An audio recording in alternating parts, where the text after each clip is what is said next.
Bonjour à tous. Alors comme je vous l'annonçais ce matin, aujourd'hui nous avons la chance de recevoir Meggy Nissen, candidate de l'émission de la RTBF The Voice, candidate cerésienne, qui plus est, donc on en est forcément très très fiers. Meggy, bonjour. Bonjour. Alors c'est ce soir que sera diffusé votre fameux duel dont on ne peut bien entendu rien dire, même si vous, Meggy, vous en connaissez déjà l'issue puisque l'émission est préenregistrée. Alors tout de même, pour ceux qui n'auraient pas encore vu l'émission, eh bien ces duels correspondent à la deuxième phase de sélection. Vous m'arrêtez si je me trompe. Non, il n'y a pas de souci. Et alors cette deuxième phase au cours de laquelle vous devrez affronter un autre candidat de votre équipe. Alors puisqu'on ne peut pas en parler, eh bien je vous propose peut-être de revenir sur la première étape de sélection. Alors comment ça s'est passé pour vous ? Ça s'est très bien passé. On a été très bien accueillis. On est arrivés. On a eu le temps de rencontrer un petit peu les autres candidats qui allaient passer. Puis ensuite, on a eu une petite séance de... Comment dire, où on a discuté, je vais dire, une fois encore avec un des coachs, Nicolas Dorian, qui est fort présent pour nous.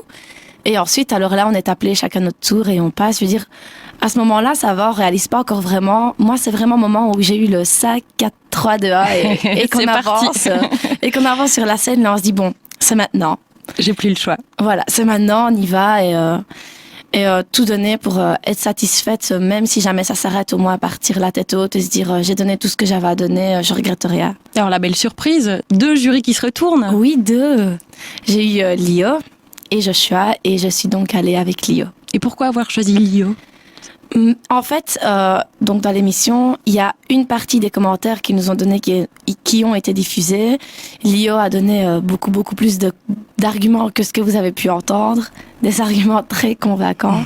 Et je me suis dit qu'on sentait réellement qu'elle avait vraiment envie de travailler avec moi. Puis je me suis dit, c'est une femme d'expérience, et je me suis tournée vers l'expérience. Ben, c'est bien fait. Espérons que ça porte ses fruits encore longtemps. Alors pour cette première phase, vous aviez choisi une chanson de Lady Gaga. Alors est-ce qu'on peut dire qu'elle correspond vraiment à votre univers musical ? Tout à fait, oui. C'est assez pop, pop avec une petite touche en plus, que ce soit pop électro ou pop rock. J'adore. Est-ce qu'on pourrait vous demander un tout petit bout là, a cappella de Lady Gaga ? Pas de souci.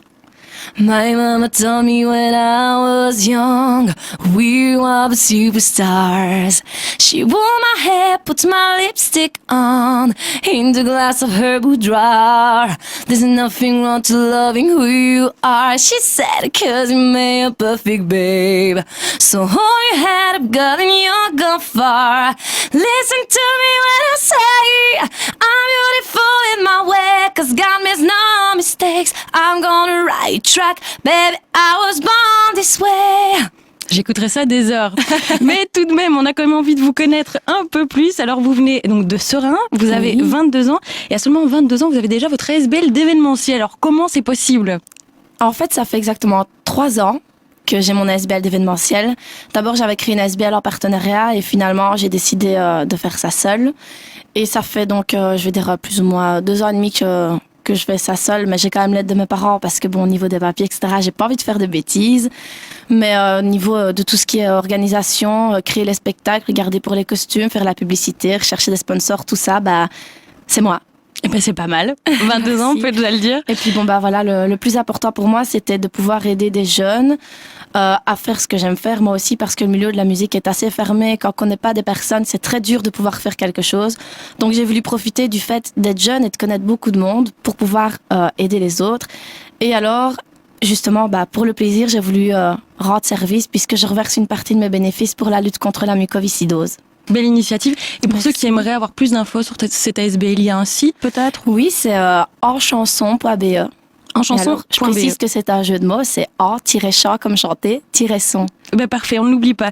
Alors puis on peut dire également que votre famille dont vous nous avez parlé, bien, elle a toujours été derrière vous, elle vous a mis dans le bain très tôt au niveau de la chanson. Oui, très tôt d'ailleurs, ça a commencé, je vais dire vraiment avec mon tonton qui est bassiste du groupe des Serpents Noirs, que je salue d'ailleurs parce que je sais qu'il m'écoute en ce moment. Ça a commencé chez lui, bêtement, j'étais en train de chanter en fait, et là il a dit à mes parents, mais faut pas laisser ça comme ça, quoi, parce que j'étais assez petite, et il a dit faut pas laisser ça comme ça. Donc on a cherché, et puis j'ai rencontré mon professeur de chant, j'avais 9 ans, Pascal Noël, que je salue aussi, avec qui je travaille toujours, et j'apprends toujours autant de choses, et c'est que du bonheur. Mais ils ont tous bien fait de croire en vous, et on y croit aussi. Alors, vous aviez déjà tenté d'autres castings auparavant ? Oui, j'ai fait La Nouvelle Star plusieurs fois, où on m'a dit que je n'étais pas assez rock. Et je suis tout à fait d'accord puisque je ne suis pas rock.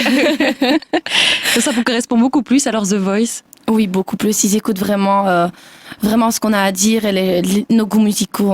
C'est pas à poser. On a vraiment beaucoup de choix. Ouais. On nous écoute vraiment. On n'est pas juste des numéros, on est vraiment des personnes à part entière. Et c'est ça qui est bien aussi dans le concept. Et alors justement, au sein de l'équipe de The Voice et l'équipe de Lio, ça se passe comment globalement ? Ça se passe extrêmement bien. On a vraiment une très bonne entente. On est super soudés. Je veux dire, à la base, on s'imagine pas, parce que j'ai déjà eu quelques questions. Les gens s'imaginent qu'on serait plutôt à mettre des morceaux de beurre à terre pour que tout le monde glisse et tombe et pour pas monter sur scène. Mais non, pas du tout, je vous rassure. Il y a vraiment une bonne entente. Tout le monde discute avec tout le monde. Et si on peut se donner 2-3 petits conseils, alors on le fait sans hésiter. On donne notre avis sincèrement. Et c'est toujours quelque chose de franc, de sincère, mais très diplomatique. On n'est pas là non plus pour se casser du sucre sur le dos. Non, c'est vraiment chouette. Alors juste avant de nous quitter, Meggy, est-ce qu'on peut quand même avoir 2-3 informations sur le fameux duel de ce soir ? Oui, bien entendu. Donc, dans les informations que je peux vous transmettre, ce n'est pas duel, c'est comme on l'appelle, triel, puisque nous serons 3. Je serai avec Romy et Oliver sur une de mes chansons préférées, Hopelessly Devoted to You d'Olivia Newton-John. Eh bien, on est impatients de voir ça et merci d'avoir été avec nous aujourd'hui. On croise les doigts pour ce soir en espérant que ce sera positif pour vous et quoi qu'il en soit, on peut dire de toute façon que tout le monde peut continuer à vous suivre sur votre page Facebook. Oui, exactement. C'est bien ça. Oui, sur Meggy Nissen de Voice Belgique. Et on vous transmettra le lien de cette page Facebook sur notre propre Facebook Panache FM, l'officiel. Merci à vous, Meggy. Merci à vous.